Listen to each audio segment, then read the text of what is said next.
Hello my dear aspirants मु आपनको स्वागत करुच्ची केएसपी पाठशाला यूट्यूब चैनल रे आमे 5 ईयर प्लान्स ऑफ इंडिया पढ़ुथिले एथिरे आमे first 5 year plan second 5 year plan third 5 year plan एवं फोर्थ 5 ईयर प्लान कंप्लीट कर देथिले। आज आमे फिफ्थ 5 ईयर प्लान विषय पढ़िबा।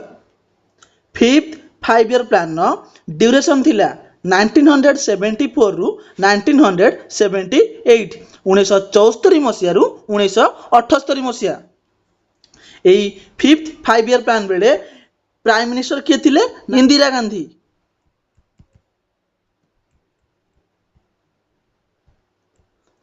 आपण मानकु पचारि पारे इंदिरा गांधी को पूरा नाम कौन?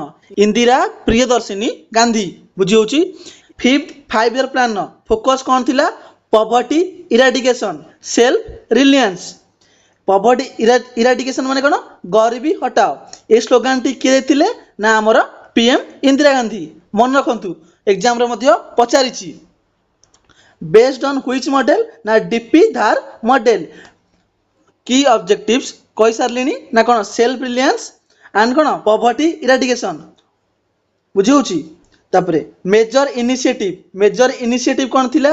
20 point programme by Indira Gandhi द्वारा लॉन्च कराइथिला। केते मसिया रे? 1975। 20 पॉइंट प्रोग्राम होची poverty eradication and better life माने improve better life. Indian national highway system establish हेतिला मध्य। Establishment of RRB regional rural bank केते मसिया रे एस्टैब्लिश हेतिला? ना 1975। बुझी होची। फिफ्थ 5 ईयर प्लान नो ग्रोथ रेट रो टारगेट केते थिला? ना 4.4%।